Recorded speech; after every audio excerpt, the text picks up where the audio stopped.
COVID-19, coronavirus. In my opinion, it hit heavy, like, as a reality, March 11th, when the NBA shut down. Like, that's when I really started taking it seriously, and that's when things really started to, like, snowball in the United States as far as, like, people affected. And up until that point, nothing really changed for me. I didn't take it as serious as others. I was still kind of wondering about, things started shutting down, and I was wondering why, but I would still hang out with a friend here and there. And then that all kind of changed March 29th for me. I got a call from a cousin that my father and my brothers had went off to the hospital.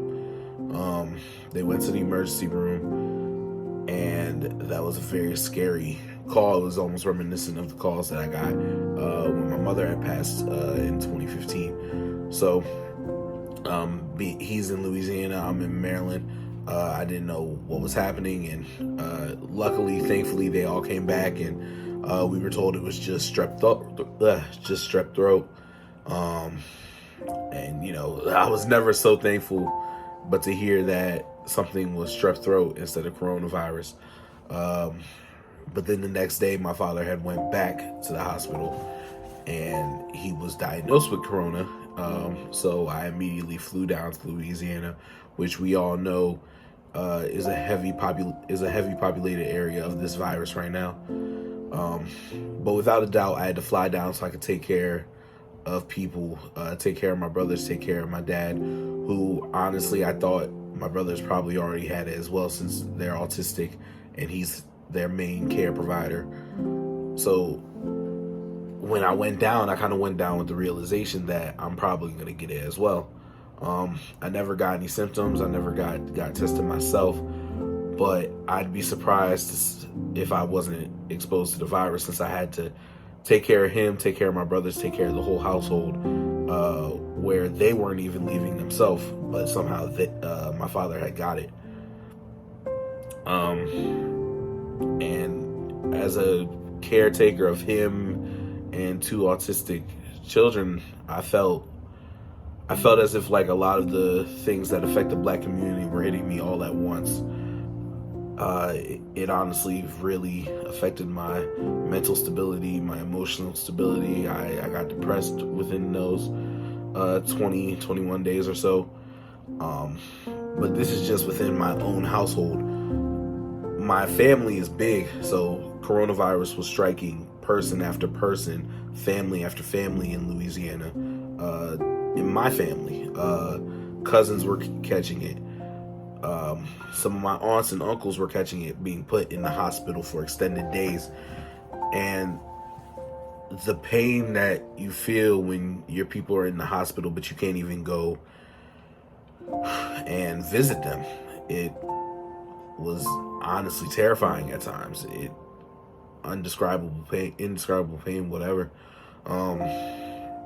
I had both of my uncles caught corona, along with one of their wives as well, and luckily they all survived it. One of my uncles in particular had to spend 28 days in the hospital with limited visitation, and there was just so much stress concerning the older people in our family.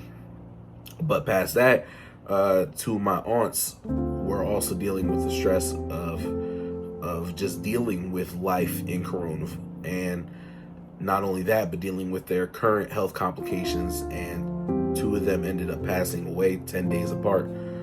Not necessarily from corona, but I do believe that the stress that living like this puts on us is affecting people so much that it is taking, like, there's no way to count for the people that are there's no way to count for the people that are dropping dead from just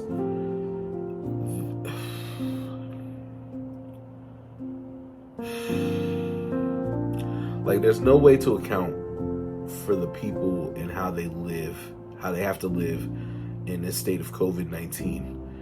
This is something that's never happened, and it's putting a lot of fear in people's hearts. People people who have functioned through wars, through 9/11, through Great Depressions, like recessions, all these different things. This is something that they never could fathom, and that we just don't know how to deal with.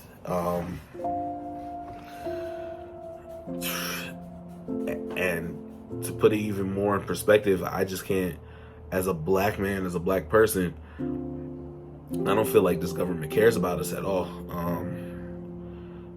It's trying to open up back the economy, but honestly, it's not taking into account the proximity of African Americans in low income neighborhoods, low income places. It's not taking into account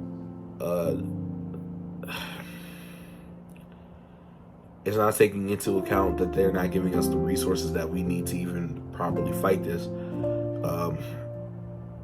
I would rather them just tell us that we're going to be staying inside till 2021 at this point, because too many people are losing their lives. Too many people are being affected by this to just safely go outside without a fear.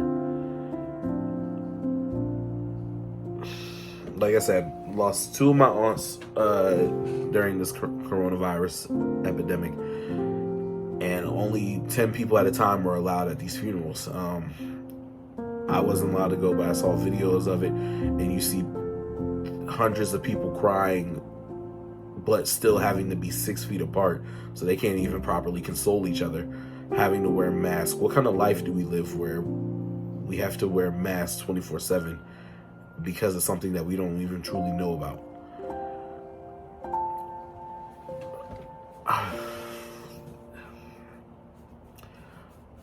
To go to Louisiana and then come back to a household where I still live with someone whose immune system is compromised,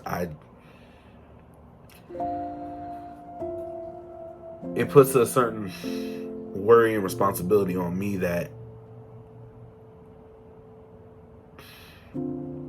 like, I only can account for myself, and I only can do what I need to do to protect those around me, which is stay inside, which is be as careful as I can when I'm going shopping. But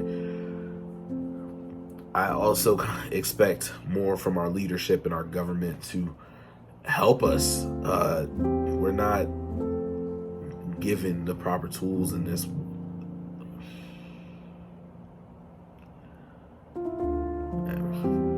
This is a spitball of thoughts, but I wish everybody peace, sanctity. I wish everybody good standing, good moral standing. I hope everybody's finding themselves within these times, because this